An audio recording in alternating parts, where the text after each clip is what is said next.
이 시간 하나님의 말씀 함께 읽겠습니다. 누가복음 23장 33절에서 34절 말씀 두 절입니다. 우리 함께 한 목소리 읽겠습니다. 시작.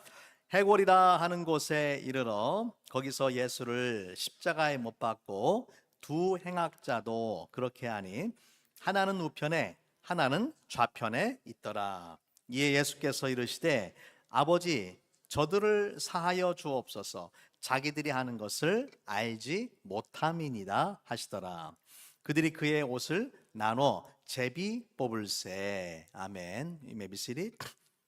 이번 주는 우리가 예수님께서 우리의 죄를 위해서 십자가에 죽으신 그 고난을 기념하는 고난 주간입니다. 고난 주간 맞아서 십자가의 진정한 의미가 무엇인지 다시 한번 되새기는 그런 시간을 갖기를 원합니다. 여러분, 예수님께서 십자가에 죽으신 것은 단순한 그런 죽음이 아니었어요. 예수님께 십자가에서 육체적으로 가장 극심한 고통을 당하셨어요. 또 정신적으로 온갖 조롱과 모욕과 야유를 받으셨고, 또 영적으로는 하나님 아버지로부터 단절되어지는 버림받는 그런 고통스러운 순간을 경험을 했습니다. 하지만 오늘 본문에 보면은 이런 고통스러운 육적으로 정신적으로 영적으로 고통스러운 이 순간에 예수님께서 십자가에서 어떤 말씀을 주셨어요? 아버지여 저들을 사하여 주옵소서. 용서의 메시지를, 자기를 십자가에 못 박고 고통스럽게 하는 사람들을 바라보면서 그들을 용서해 달라는 그런 기도를 하신 거예요. 여러분, 이것은 인간적으로는 도저히 이해하기 어려운 말씀입니다. 왜냐하면 우리는 누군가 나에게 상처를 주고 나를 아프게 하면은 어떻습니까? 어떤 감정이 일어나요? 분노가 일어나고 미움이 일어나고, 그죠? 한 대를 맞으면 두 대를 때려줘야 되고 복수를 해야 된단 말이에요. 그런데 예수님은 용서의 메시지를 주셨어요. 여러분, 기독교 신앙의 핵심 메시지를 한 단어로 이야기하라고 한다면 용서예요. 하나님께서 그리스도 예수를 통해서, 예수님의 십자가를 통해서 우리를 용서해 주신 거예요. 그리고 이 용서의 절정이 바로 예수 그리스도의 십자가를 통해서 이루어진 것입니다.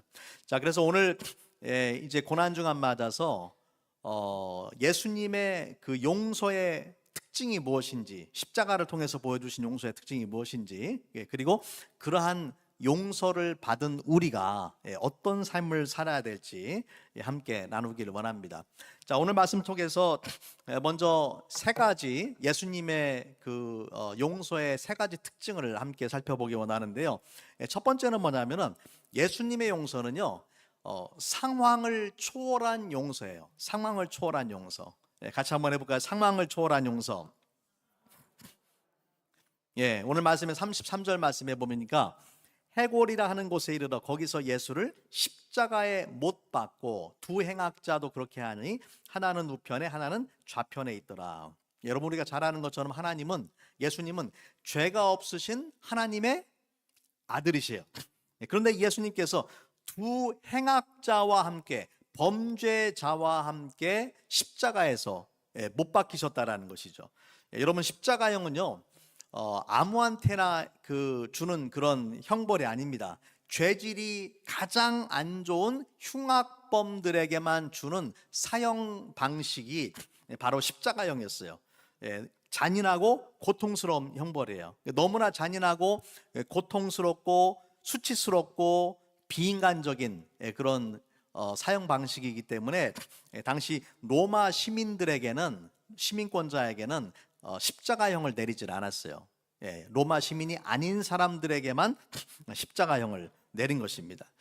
여러분, 우리가 누군가에게 억울한 일을 당하고 또 상처를 받았을 때에 많은 사람들이 그렇게 이야기합니다. 나는 아무 잘못이 없다. 나는 진짜 억울하다. 나는 너무 고통스럽다. 억울하고 고통스러워서 절대로 그 사람을 용서할 수 없다라고 말할 때가 많아요. 여러분, 제가 한번 물어볼게요.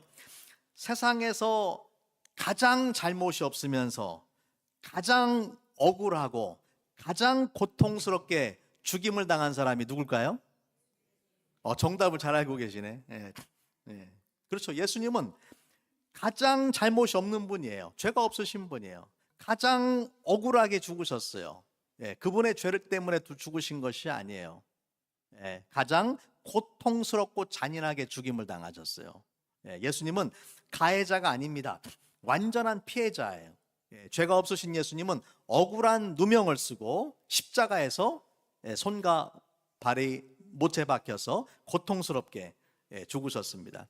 하지만 예수님은 이러한 억울한 상황, 고통스러운 상황을 핑계 삼아서 내가 도저히 너희를 용서할 수 없다라고 말씀하시는 것이 아니라 그 모든 상황을 초월해서 용서를 해주셨단 말이에요.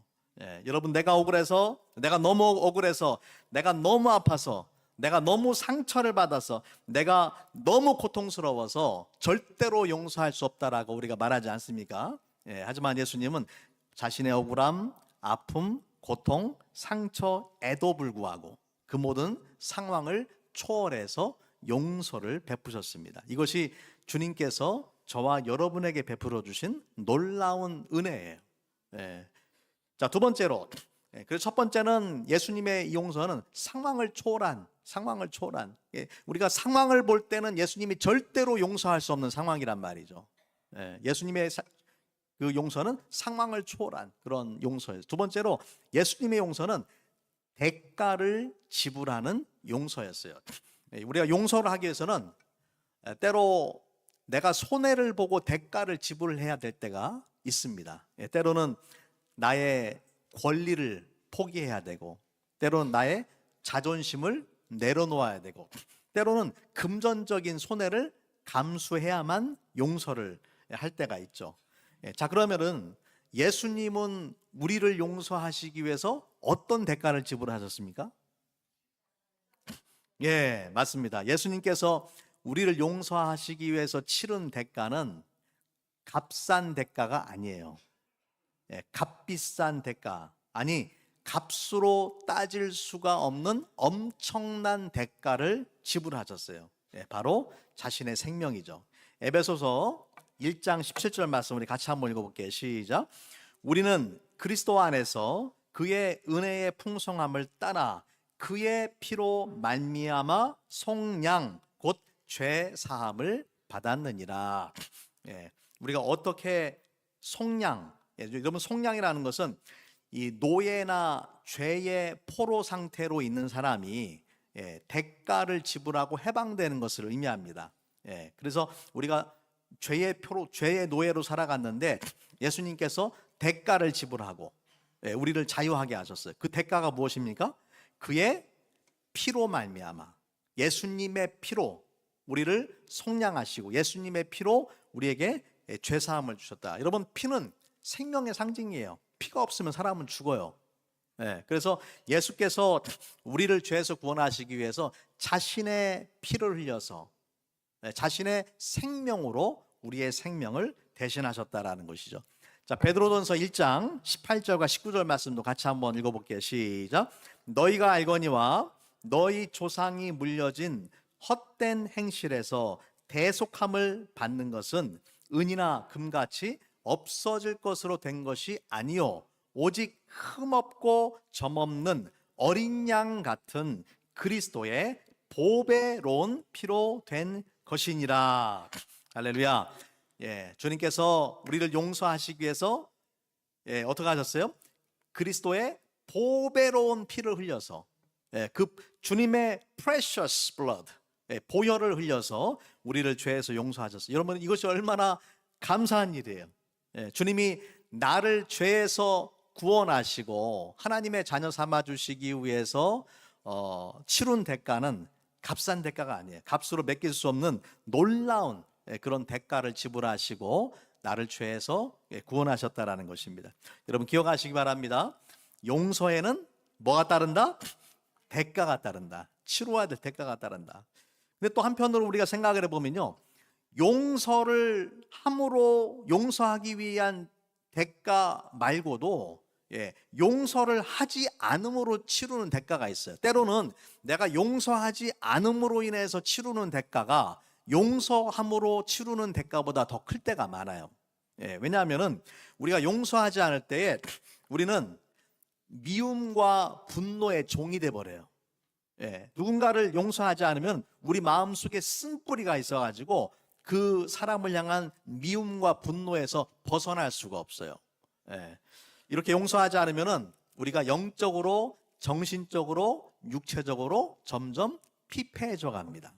하지만 용서에는 자유함이 있어요. 우리가 용서할 때에 나에게 잘못한 사람을 용서하는 그 순간에 나를 올가매고 있는 모든 부정적인 감정들, 분노, 미움, 그러한 것으로부터 스스로 해방이 되는 거예요. 그래서 여러분 기억하시기 바랍니다. 용서는 타인을 위한 것일 뿐만 아니라 누구를 위한 거예요? 나 자신을 위한 거예요. 나 자신을. 내가 용서하지 않으면 내가 불편하고 내가 괴로워요. 내가 용서해야만 자유를 얻을 수가 있고 내가 용서해야만 미움과 분노로부터 풀려날 수가 있어요. 여러분 자다가 갑자기 누구 생각이 나면은 막 얼굴이 찌그러지고 주먹이 막 젖이지 않습니까? 잠을 못 자지 않습니까? 그럼 여러분만 괴로운 거예요. 그 사람을 용서하지 않았기 때문에 그런 거죠. 그 사람을 용서하는 그 순간부터 여러분이 평안하게 잠을 주무실 수가 있어요. 자, 세 번째로 그래서 두 가지를 봤어요. 첫 번째는 예수님의 용서는 상황을 초월한 용서다. 두 번째는 무엇입니까? 예수님의 용서는 대가를 지불하는 용서다. 엄청난 대가, 상상을 초월한 대가를 지불하셨어요. 자, 세 번째는 뭐냐면은 예수님의 용서는 무조건적인 용서입니다. 어떤 용서라고요? 무조건적인 용서다. 우리는 종종 어떻게 말을 하냐면은 잘못한 그 사람이 나에게 잘못한 사람이 그 사람이 나한테 와서 잘못을 인정하고 용서를 구하면 용서해 주겠다라고 말을 할 때가 많습니다. 하지만 예수님은 자격이 없는 자에게 무조건적으로 용서를 베푸셨어요. 오늘 말씀의 34절의 말씀에 보면은 예수께서 이르시되 아버지 저들을 사하여 주옵소서 자기들이 하는 것을 알지 못함이니이다. 그렇게 말씀하셨어요. 지금 예수님께서 자신을 죽이는 자들을 용서하시는데 자기들이 잘못됐다라고 전혀 느끼지 못하는 사람들, 자기의 죄를 인정하지도 않고 고백하지도 않고 회개하지도 않는 그 사람들을 그럼에도 불구하고 예수님께서 무조건적으로 용서해 주신 것이에요.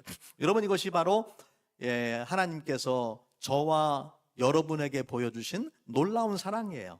우리를 있는 모습 그대로 사랑해 주시고 있는 모습 그대로 용서해 주셨다라는 거예요. 만약에 우리가 우리의 죄를 깨닫고 자백해야만 용서가 된다라면은 우리 중에 용서받을 수 있는 사람은 아무도 없었을 것입니다. 로마서 5장 8절 말씀을 같이 한번 읽겠습니다. 시작. 우리가 아직 죄인 되었을 때에 그리스도께서 우리를 위하여 죽으심으로 하나님께서 우리에 대한 자기의 사랑을 확증하셨느니라. 우리가 아직 죄인 되었을 때에 우리가 의로운 사람이 아니라 선하고 착한 사람이 아니라 죄인임에도 불구하고 예수님께서 우리를 위해서 죽으셨다라는 것이죠. 그리고 이러한 예수님의 십자가 죽음은 우리를 향한 하나님의 사랑을 확증해 주시는 것이다. 다시 말하자면은 예수 그리스도의 십자가를 통해서 하나님이 나를 얼마나 사랑하는지를 알 수 있다라는 말이에요. 여러분 하나님께서 저와 여러분을 얼마나 사랑하세요? 그렇죠. 아들을 독생자를 십자가에서 못 박아서 잔인하게 고통스럽게 죽일 정도로 우리를 사랑한다 하신다는 것이죠. 여러분 이것은 상상을 초월하는 사랑이에요. 저는 하나님이 왜 나를 그렇게 사랑하는지 도저히 이해가 안 돼요. 이해할 수 없어요.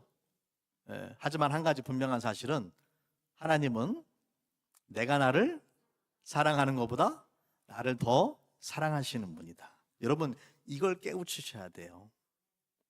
이 하나님의 사랑이 도대체 얼마나 위대하고 엄청난 사랑인지 그 사랑 앞에 여러분이 눈물 펑펑 흘려보셔야 돼요. 이거를 깨닫지 못하면 교회 오래 다녀도 소용없어요. 하나님의 사랑을 온몸으로 느끼셔야 돼요. 여러분, 하나님의 사랑이 의심되면은 십자가를 보시기 바랍니다. 십자가에서 주님께서 뭐라고 말씀하십니까? 내가 너를 이만큼 사랑한다. 이만큼 사랑한다. 하나님의 세상을 이처럼 사랑하사 독생자를 주셨으니 내가 너를 이만큼 사랑한다라고 말씀하십니다. 여러분 기억하시기 바랍니다. 우리가 만일 누군가에게 나에게 용서를 비는 것을 전제로 용서하고자 한다면 아마 우리는 평생 동안 그 누구도 용서할 수 없을 것입니다. 하지만 하나님은 우리를 무조건적으로 우리가 죄인이었을 때도 우리의 죄를 인정하거나 자백하지 않았을 때도 우리를 위해서, 우리의 용서를 위해서 십자가에서 자신의 생명을 내어주신 것입니다. 자, 그래서 예수님께서 우리를 보여주신 이 사랑의 세 가지 특징을 봤어요. 첫 번째는 무엇입니까? 상황을 초월한 용서. 상황을 같이 한번 따라합니다. 상황을 초월한 용서. 두 번째는 대가를 지불하는 용서. 세 번째는 무조건적인 용서. 무조건 용서. 자, 이러한 용서가, 이러한 주님의 용서가 누구를 위한 거예요? 나를 위한 거예요. 나를 위해서. 맞습니다. 나를 위해서 주님께서 십자가의 모든 수치와 고통과 모욕을 참으셨고, 나를 위해서 예수님께서 보배로운 피를 흘려서 자신의 생명을 내어주셨고, 나를 위해서 주님께서 내가 아직 죄인임에도 불구하고 무조건적인 용서를 베풀어 주신 것입니다. 아멘입니까? 여러분 이것을 믿으셔야 돼요. 이것이 바로 우리 이 고난주간을 보내면서 다시 한번 묵상하고 다시 한번 주님 앞에 우리의 삶을 드려야 되는 이유입니다. 자, 그렇다면은 예수님의 십자가의 그 놀라운 사랑으로 죄사함 받은 우리가 이제는 어떤 삶을 살아야 될까요? 어떤 삶을 살아야 되겠습니까? 당연히 마땅히 용서하는 삶을 살아야 된다. 용서하는 삶을. 지난 시간 우리 함께 제가 말씀 나눈 것처럼 예수님의 제자는 자기를 부인하고 자기 십자가를 지고 예수님을 따라가는 삶을 살아야 되는 거예요. 여러분 자전거를 생각해 보세요. 자전거에 두 기어가 있어요. 앞바퀴, 뒷바퀴 두 기어가 있어요. 앞바퀴에 그 페달을 밟으면은 이 두 기어가 연결되어 가지고 뒷바퀴는 저절로 따라가게 돼 있어요. 그렇죠? 마찬가지입니다. 나 같은 죄인 살리신 하나님의 놀라운 용서를 경험한 사람이라면 우리는 당연히 용서를 베푸는 삶을 살아야 되는 것입니다. 오늘 여러분 주일학교 성경 공부에서 배운 말씀이 뭐냐면은 마태복음 18장의 말씀이에요. 다 기억나시죠? 마태복음 18장에서 그 주제가 뭐냐면 용서입니다. 용서. 예수님의 제자인 베드로가 예수님을 찾아와서 그렇게 물어봤어요. 주여, 형제가 내게 죄를 범하면 몇 번이나 용서해야 합니까? 7번까지 하오리까? 자기 딴에는 아주 많이 선지심을 써가지고 7번이라고 이야기한 거죠. 근데 예수님께서 뭐라고 말씀하셨어요? 7번뿐만 아니라 7번을 70번까지라도 할지니라. 7번을 70번까지다 라는 말씀은 끝없이 용서하라, 그런 말씀이에요. 여러분 왜 우리가 우리에게 잘못한 사람을 끝없이 용서를 해야 되느냐, 여러분 그 이유를 설명해 주시기 위해서 예수님께서 가르쳐 주신 비유가 1만 달란트 빚진 자의 비유입니다. 그 비유에서 예수님께서 말씀하셨어요. 한 종이 주인에게 갚을 수 없는 1만 달란트의 그 빚을 줬어요. 1만 달란트는 도저히 평생 동안 갚아도 갚을 수 없는 그런 빚이에요. 그런데 그 종이 주인 앞에 와가지고 조금만 참아주시면 다 갚겠습니다라고 애원을 합니다. 그러니까 주인이 어떻게 합니까?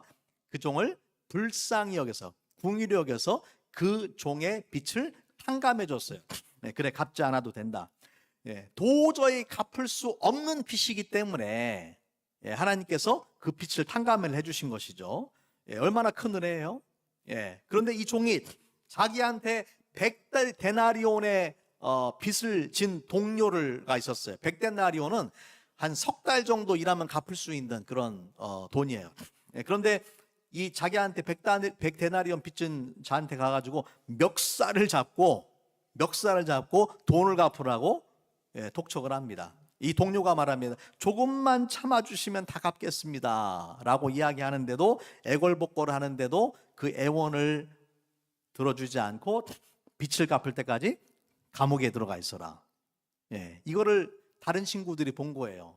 너무나 정말 그 빚진 자가 측은하게 여겨지고, 또 자기가 1만 달란트를 탕감받았는데도 그렇게 행동하는 사람이 이제 너무 그 무자비하게 보이니까 그것을 주인에게 그 이야기를 전달합니다. 그때 그 주인이 어떻게 합니까?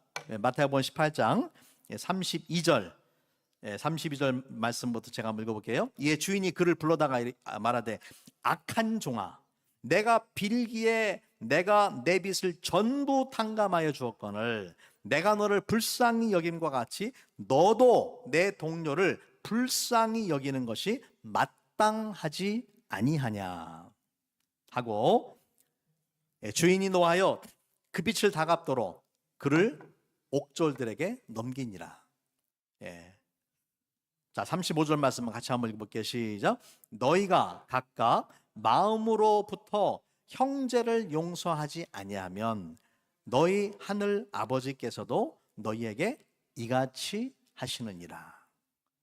여러분, 이 비유의 핵심 메시지가 33절에 들어가 있어요. 내가 너를 불쌍히 여김과 같이 너도 내 동료를 불쌍히 여기는 것이 마땅하지 아니하냐라는 말씀이죠. 여러분, 우리가 남을 용서해야 되는 이유는 예수 그리스도의 십자가를 통해서 놀라운 사랑과 용서를 받았기 때문에 그렇습니다. 나 같은 죄인 살리신 십자가의 놀라운 은혜를 체험하고 감사한 사람이라면은 나에게 잘못한 사람을 긍휼히 여길 줄 알고 불쌍히 여길 줄 알고 용서해 줄 줄 알아야 된다는 것이죠. 자, 골로새서 3장 13절 말씀 같이 읽겠습니다. 시작. 누가 누구에게 불만이 있거든 서로 용납하여 피차 용서하되 주께서 너희를 용서하신 것 같이 너희도 그리하고. 피차 용서해라. 서로 용서해라.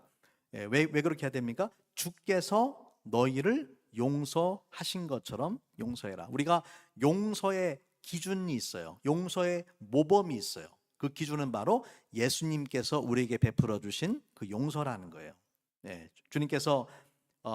주님께서 너희를 용서하신 것 같이. 좀 전에 봤지만은 예수님께서 우리를 어떻게 용서해 주셨습니까? 상황을 초월한 그런 용서였고, 대가를 지불한 용서였고, 무조건적인 용서를 베풀어 주신 것이죠. 자, 에베소서 4장 말씀 보겠습니다. 4장 31과 32절 말씀 같이 읽겠습니다. 시작. 너희는 모든 악독과 노함과 분냄과 떠드는 것과 비방하는 것을 모든 악의와 함께 버리고 서로 친절하게 하며 불쌍히 여기며 서로 용서하기를 하나님이 그리스도 안에서 너희를 용서하심 같이 하라. 여러분 보세요. 용서하는 마음이 없으면 어떤 일들이 있느냐? 악독, 노함, 분냄, 떠드는 것, 비방하는 것, 악의들이 우리 마음속에서 우리 마음과 행동을 지배합니다. 그런 것들이 막 일어나는, 용서하지 않을 때 그것이 우리의 모습이에요. 하지만 우리가 용서할 때 그런 악한 마음과 말과 행위로부터 자유함을 얻을 수가 있는 거예요. 우리의 용서의 기준이 다시 기록되어 있습니다. 무엇입니까? 서로 용서하기를 하나님이 그리스도 안에서 너희를 용서하심 같이 하라. 다시 말하자면은 너도 내 형제를 위해서 십자가에 죽을 수 있느냐? 그렇게 말씀하시는 거예요. 그 정도의 용서를 할 수 있느냐라고 말씀을 하시는 것이죠. 이런 말씀을 정리하겠습니다. 예수님은 고통스러운 십자가에서 우리를 향해서 용서의 메시지를 주셨어요. 이 메시지는 바로 저와 여러분을 향한 용서의 메시지입니다. 예수께서 십자가에서 피를 흘리신 것은 바로 저와 여러분의 죄값을 지불하고 우리를 죄에서 용서해 주시기 위한 것이죠. 예수님의 피가 필요 없을 만큼 의로운 사람은 세상에 아무도 없어요. 뿐만 아니라 예수 그리스도의 피로 깨끗함을 받지 못할 죄인은 아무도 없습니다. 주님의 보혈은 그 어떤 죄인이라도 용서해 줄 수 있는 능력의 보혈입니다. 누구든지 십자가에서 흘리신 예수 그리스도의 보혈로 죄사함 받고 구원받을 수 있음을 믿으시기 바랍니다. 이처럼 놀라운 사랑과 은혜를 경험한 우리는 어떻게 살아야 됩니까? 예수께서 내 죄를 용서해 주신 것처럼 용서를 실천하는 삶을 살아야 돼요. 우리의 용서의 기준은 다른 세상의 사람들의 이야기가 아니에요. 주님이 그 기준과 모범을 보여주셨어요. 자, 이러한 용서를 그러면은 어디서부터 실천해야 되겠습니까? 어디에서부터? 나와 가까이 있는 사람들로부터 실천해야 되죠. 나랑 가장 가까이 있는 사람들이 누구겠어요? 가정에서, 부부 사이에 용서를 해야 돼요. 형제와 자매 사이에 용서를 해야 돼요. 여러분 가운데 형제와 자매 사이에 용서가 되지 않아서 서로 말을 끊고 지내는 분들이 있다라면은 용서하셔야 돼요.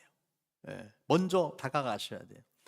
교회에서 용서해야 돼요. 직장에서 용서를 해야 돼요. 교회 안에서 영적인 자매와 형제 사이에 용서가 필요합니다. 특별히 저는 오늘 말씀을 계기로 우리 교회 안에 잘 들으시기 바랍니다. 우리 교회 안에 과거의 아픈 상처로 서로 용서하지 못하는 관계 속에 있는 분들이 있다면 오늘 말씀을 통해서 서로 용서하시기를 주님의 이름으로 축원합니다.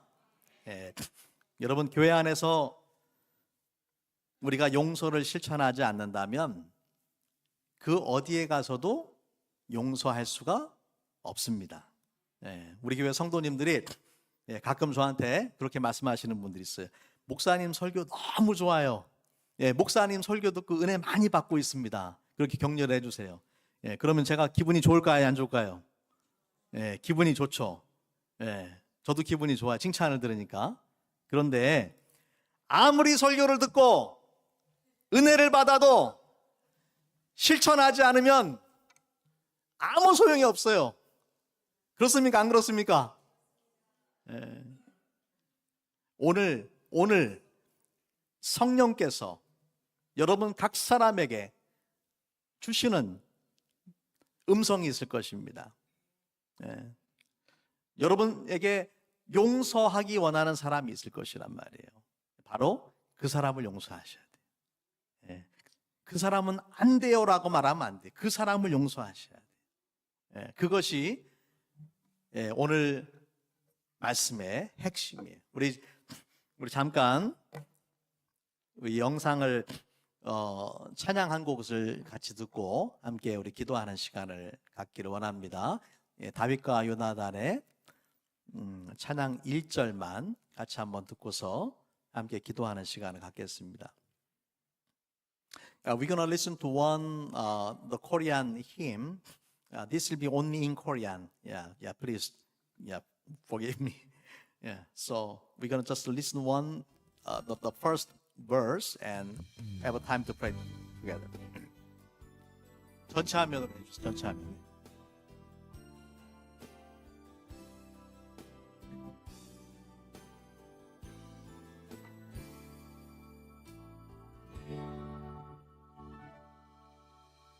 내가 먼저 손 내밀지 못하고 내가 먼저 용서하지 못하고 내가 먼저 웃음 주지 못하고 이렇게 머뭇거리고 있네. 그가 먼저 손 내밀기 어렵고 그가 먼저 용서하길 원했고 그가 먼저 웃음 주길 원했네. 나는 어찌 된 사람인가. 오 간교한 나의 입술이여, 옹졸한 나의 마음이여, 왜 나의 입은 사랑을 말하면서 왜 나의 마음은 화해를 말하면서 왜 내가 먼저 져줄 수 없는가, 왜 내가 먼저 손해볼 수 없는가. 오늘 나는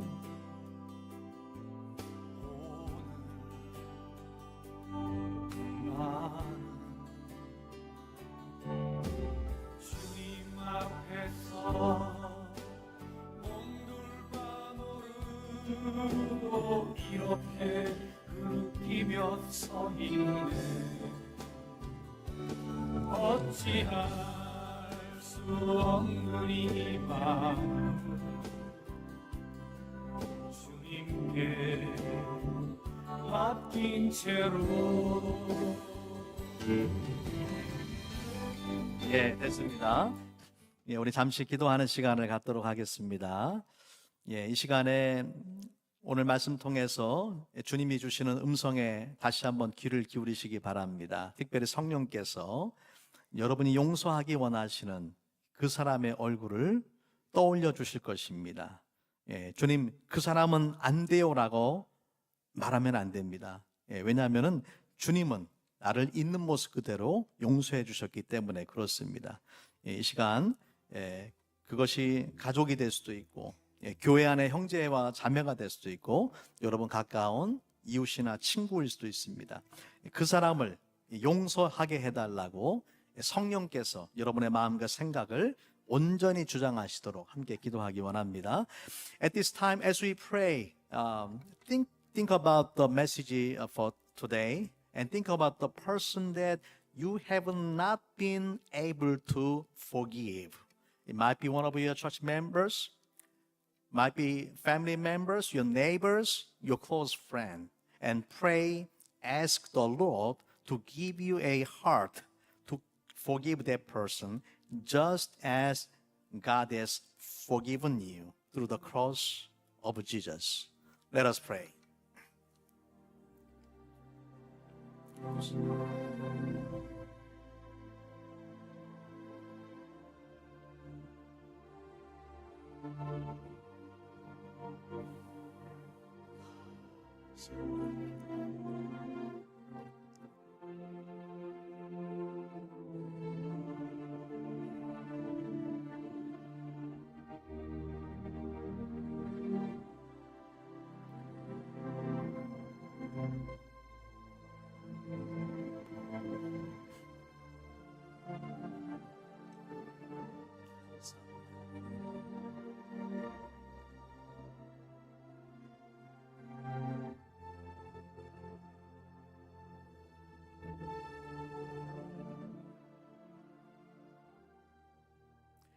예, 사랑의 주님 감사합니다. 고난주간을 맞아서 주님의 십자가를 다시 한번 우리가 묵상했습니다. 예, 주님께서 우리를 용서하시되 억울하고 고통스럽고 수치스러운 상황에도 불구하고 우리를 용서해 주셨습니다. 또 우리를 용서하시기 위해서 보배로운 피를 흘려서 주님의 생명으로 우리의 생명을 대신해 주셨습니다. 또한 우리가 우리의 죄를 인정하고 하나님 앞에 나오지 않았음에도 불구하고 우리가 아직 죄인 되었을 때에 주님께서 우리를 위해서 십자가에서 죽으셨습니다.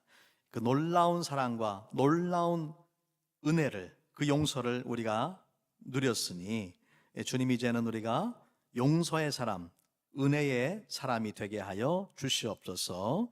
우리에게 잘못한 사람을 주님의 눈으로 바라보게 하시고 주님의 궁휼히 여기는 그 마음을 우리 마음속에 허락하여 주시옵소서. 주님이 나를 용서하신 것처럼 그 사람을 용서할 수 있는 그런 마음을 성령께서 부어주시기를 원합니다. 우리 주 예수님 이름으로 기도합니다. 아멘.